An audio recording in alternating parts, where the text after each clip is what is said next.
मशहूर लोक गुलकार आरफ लोहार से मिलने लाहौर में उनके घर पहुंचे।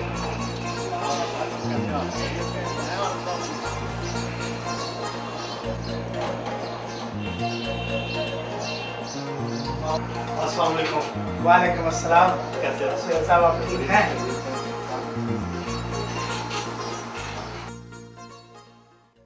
क्या लोक फनकार की जिंदगी दूसरे फनकारों से ज्यादा मुश्किल होती है? जी बिल्कुल। होता यूँ है कि जो लोक फनकार होता है उसकी ख़ास तौर पे जो आवाम के साथ प्यार होता है, जो मोहब्बत होती है उनके साथ, वो हमेशा आवाम उन्हें अलग नहीं समझते अपने से। लोक फनकार असल में मुश्किल ये पेश आती है कि लोक फनकार की अपनी नींद नहीं होती और उसका अपना मिजाज भी नहीं होता। हर बंदे का मिलने का स्टाइल उसका ऐसे होता है जैसे वो घर का फ़र्द होता है। तो मैं समझता हूँ कि लोक फनकारी में ये सबसे मुश्किल मरहला होता है। जी अगर आप इजाज़त दें तो मेरे रियाज़ का टाइम हो गया, अब रियाज़ कर लें थोड़ा सा।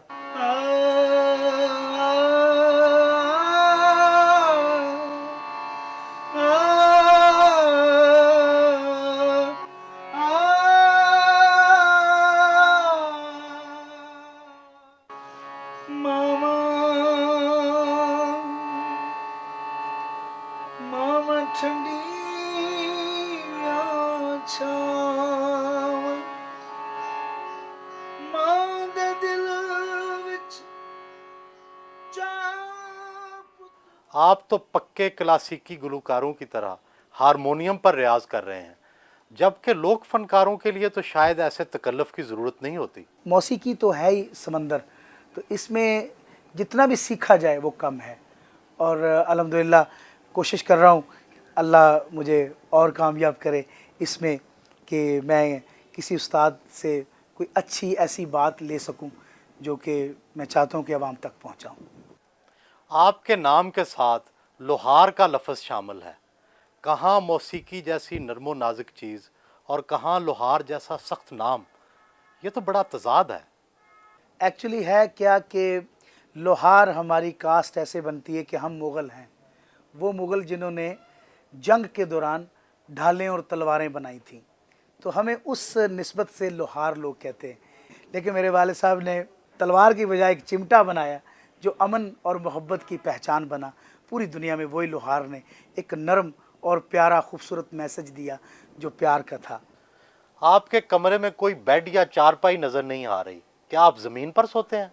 जी बिल्कुल, मैं ज़मीन पे सोता हूँ और उसकी वजह ये है कि बचपन में मैं अपने वालिद के रूम में मैं सोया करता था और वहाँ पे किसी को जाने की इजाज़त नहीं थी और एक ही चारपाई होती थी, वो चारपाई पे बड़े शौक़ से सोते थे और जब मैं उनको दबाता था और वो सो जाते थे तो मेरा दिल करता था कि ये डिस्टर्ब ना हो, तो मुझे भी नींद वहीं पे आ जाती थी और मैं नीचे अपना तकिया लेके आराम से सो जाता था।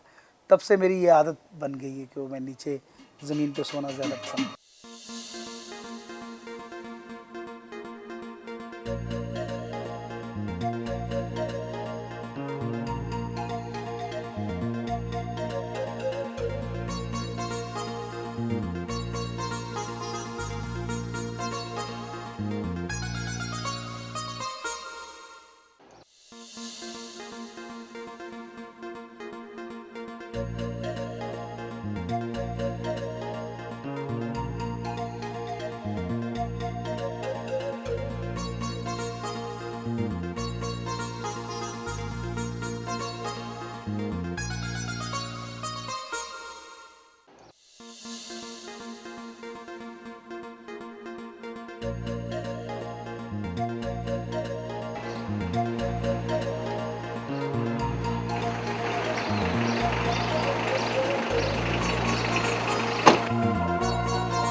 आपकी परफॉर्मेंस में आपका गाना अहम है, ढोल की थाप या चिमटे की ताल? आम रूटीन में मेरे बारे में ये कहा जाता है कि ढोल दी थाप होवे चिमटे दी ताल होवे ते आरफ लोहार होवे ते मैदान किद्दां ना चुकया जाए। यानी कैफियत होती है हर प्रोग्राम की, हर गाने की।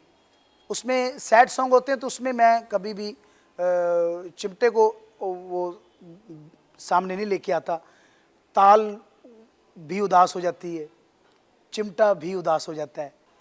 दुनिया भर में तो चिमटा आग बुझाने के काम आता है, आप इससे मौसीकी में मदद कैसे ले लेते हैं? मैं समझता हूँ कि ये जो मेरा चिमटा है ये वो आग नहीं बुझाता, ये मन की आग बुझा देता है और प्यार को सामने ले आता है और इंसान फ्रेश हो जाता है। उसको लगता है कि मेरे दुख का कोई महरम मिल गया है। लोक मौसीकी और पाप मौसीकी में क्या फ़र्क महसूस करते हैं? कौन सी मौसीकी बेहतर है? हर मौसीकी का अपना रंग है। जो लोक मौसीकी है वो कभी मरती नहीं है, वो इंसान के अंदर मौजूद है माँ की लोरी की शक्ल में। इसके अलावा बेशुमार इसके रंग हैं। जो पॉप म्यूज़िक है वो हर दौर में पॉपुलर रहा है। उसमें एक लिमिट होती है, एक टाइम होता है कि वो पॉपुलर रहता है।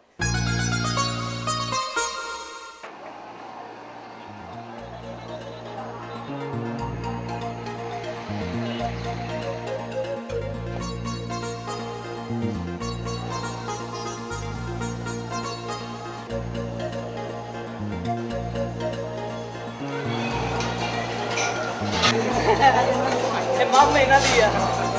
हाँ जी।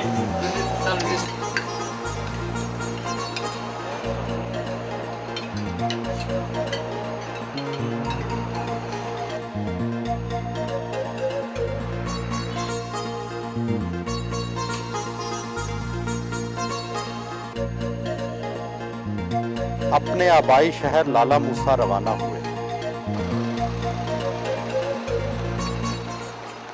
मशहूर है कि अक्सर फनकार दिल फेंक होते हैं, आप अब तक कितने इश्क कर चुके हैं? मैं दिल फेंक तो नहीं हूँ। वो पंजाबी में मुहावरा है कि दिल चुकना मेरा काम है, यानी दिल नू पंप करना ते ओदे कोलों एनर्जी हासिल करनी। सो मैं आशिक जो हूँ वो अपने काम का हूँ, अपने बाप के नाम का हूँ। तो क्या आप कहना चाहते हैं कि आपको आज तक कभी किसी खातून से इश्क ही नहीं हुआ? खातून आप पूछना क्या चाहते हैं मुझसे? ऐसा अभी हुआ नहीं। कोई ऐसी बात हुई तो मैं आपको इन्फॉर्मेशन ज़रूर दूंगा। फनकार का बेटा होने की वजह से आपका फनी सफ़र आसान रहा या मुश्किल? आसान भी रहा। आसान इस तरीके से रहा कि लोगों ने मुझे बहुत पजीराई दी। उसमें मुश्किलात ये होती हैं जब कोई कंपैरिजन करता है, कंपेयर करता है बाप के साथ। लोग मुझे कहते हैं कि मैंने अपने बाप के फ़न को लेके आगे बढ़ने की कोशिश की और उसमें कामयाब हुआ। दरियाए चनाब के किनारे रुके।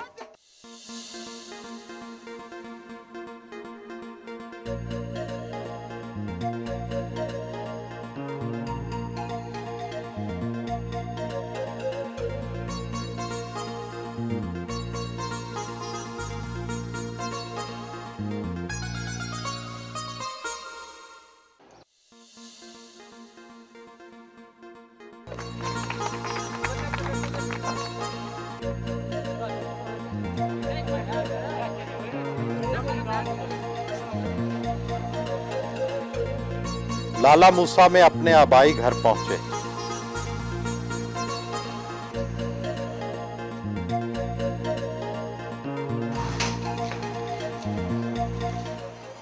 आपके वालिद की वफ़ात हुई तो आपकी कितनी उम्र थी? मेरी उस वक्त 9-10 साल तकरीबन एज थी। आप इतनी छोटी उम्र में यतीम हुए, क्या क्या मुश्किलात पेश आईं? मैं समझता हूँ कि वो मेरे लिए एक बहुत कामयाब सफ़र था जिसमें मुझे बहुत सारी नसीहतें भी मिली। और मैंने 16 साल नौटंकी यानी थिएटर जिसे कहते हैं, गांव में मैंने गाया। दुश्वारियाँ वैसे बहुत आती रही हैं। बहुत सारे ऐसे लोग जिनके प्यार, जिनकी मोहब्बत अब्बू के दौर में जो हमें जैसे मिलती थी, वो बाद में हमें बड़ी मायूसी हुई।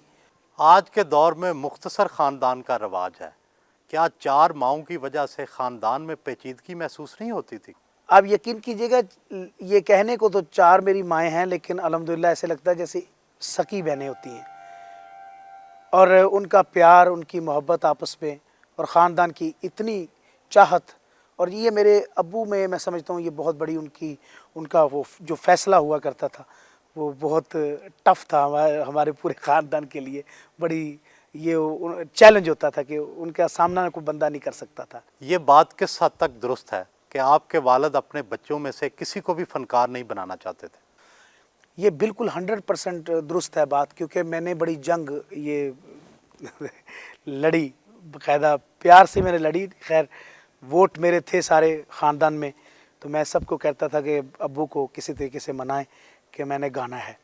और बाकायदा पंजाबी च कहते स्कूल चो भज जाना, जाके उन्हों की जगह ते गाना। जो उन्होंने मुल्कों बाहर जाना तो मैं फिर नस नस के स्कूलों चो जाके ते गाना। तो उनको जब पता चला तो गुस्सा तो हुए मुझे बहुत ज़्यादा, लेकिन उनको बचपन से मुझे वो, मैं समझता हूँ कि वो थोड़ा उनको मेरे अंदर नज़र आता था कि मेरा लावा इसके अंदर ट्रांसफ़र है। बचपन में बच्चों को गुड्डू, पप्पू, नन्हे के नाम से बुलाए जाने का रवाज आम था। आपका ऐसा नाम कौन सा था? मुझे बचपन में आरफी कहते थे, और शरारती बहुत ज़्यादा था। और मेरी बहनें मुझसे चीज़ें मंगवाया करती थी यही रेलवे रोड से ही, और लाला मुझसे मैं चीज़ें लेने जाया करता था। और मैंने 1-1.5 रुपया उसको महंगा कर देना बाज़ार की कीमत से, क्योंकि उनसे पैसे मिठोर के खाया करता था।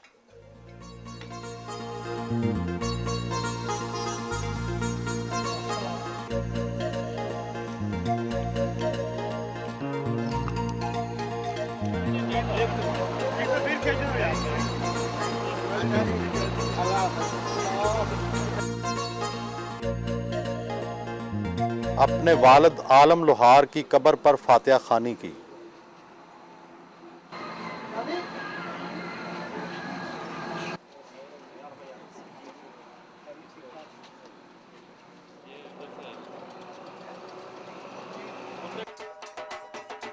माधू लाल हुसैन के मेले में शरीक हुए।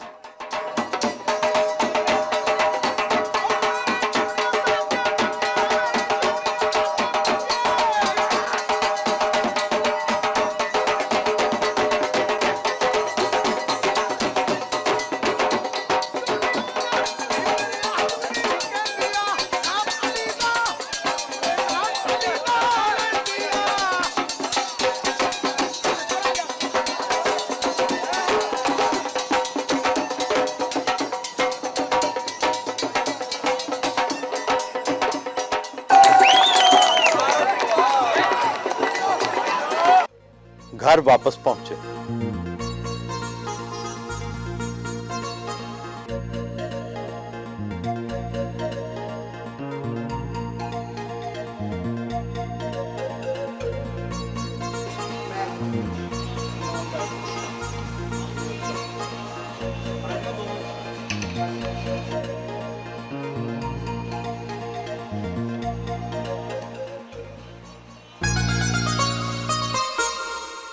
आप ख़वातीन जैसे शोख लिबास पहनते हैं, इसकी क्या ख़ास वजह है? मेरे जो ये कलरफुल कपड़े होते हैं, इनमें मैंने अपने कल्चर के मुख्तलिफ रंग पेश किए हैं। जैसे सोनी मेवाल, हीर रांझा, सस्सी पुन्नू, ऐसे बेपनाह जो लोक दास्तानें हैं, उनमें से बहुत सारे रंग चुरा के एक आरिफ लोहार और एक आलम लोहार बनता है। आपके नित नए जेवरात देखकर ये एहसास होता है कि आपकी होने वाली बीवी को जेवरात ख़रीदने का तरद्दुद नहीं करना पड़ेगा। ऐसा हरगिज़ नहीं। ये जो मैं जेवर पहनता हूँ, ये मेरे लोक दास्तानों का एक हिस्सा है, और अल्हम्दुलिल्लाह ये इसमें मुअन्नसपन नहीं, इसमें मुज़क्करपन है। वो इसलिए कि वैसे भी मेरी धरती का ये वो पहनावा है जो आम गांव में किसी इलाकों में जाएं तो आपको कई लोगों ने ढोलने पहने हुए नज़र आएंगे, कई लोगों ने नत्तियाँ पहनी हुई हैं। मैंने कोई अनोखा काम नहीं किया।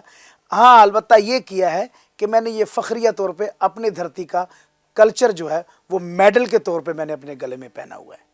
पाकिस्तान की धरती ने आपको और आपके वालिद को पहचान दी, लेकिन आपका सारा ख़ानदान बैरून मुल्क हिजरत कर गया। क्या ये बेवफाई नहीं है? ऐसा हरगिज़ नहीं। मेरे जितने बहन भाई हैं वो पाकिस्तानी हैं, और उनको पाकिस्तानी होने पर बड़ा फ़ख्र है, और जहाँ भी हैं वो अपने पाकिस्तान की इज़्ज़त के लिए काम कर रहे हैं। एक ज़माने में बाली जट्टी, आलम लोहार और अनायत हुसैन भट्टी ने थिएटर की दुनिया में अपना नया नाम पैदा किया। थिएटर के ज़वाल की वजह क्या है? थिएटर के ज़वाल की वजह उसमें टैलेंट की कमी, और मैं समझता हूँ कि आर्टिस्ट भी बहुत ज़्यादा कम हो गए जो आर्ट के साथ मोहब्बत करते थे। उसके अलावा जो ड्रामे पेश किए जाते थे उनके डायरेक्टर जो हैं वो कुछ तो दुनिया से कूच कर गए, कुछ अगर मौजूद हैं तो उनकी वो मानी नहीं जाती। मेरे ख्याल से ये सब बातें मिला जुला के ये सब थिएटर की प्रॉब्लम्स हैं। आपने फिल्मों में भी काम किया, आपकी फिल्म नाकाम क्यों हुई? मेरी फ़िल्म हरगिज़ नाकाम नहीं हुई और मुझे हर फिल्म का अवार्ड मिला। जितनी फिल्मों में मैंने काम किया, मैंने एज ए मुआवन एक्टर काम किया है। फिल्मों में काम करना क्यों छोड़ दिया? मैंने फिल्म इंडस्ट्री को समझा कि इसमें अगर मैं काम करूँगा तो मेरा जो काम गाना है वो मुतासर होगा। ये तो सच है कि आपकी सारी दिलचस्पी मौसीकी के शोबे में है, लेकिन सियासत के शोबे में कोई ना कोई तो पसंद होगा। सियासत में मुझे हमेशा सच पसंद है, और जितने भी मेरी कौम के लीडर हैं मैं उनकी अज़मत को सलूट करता हूँ।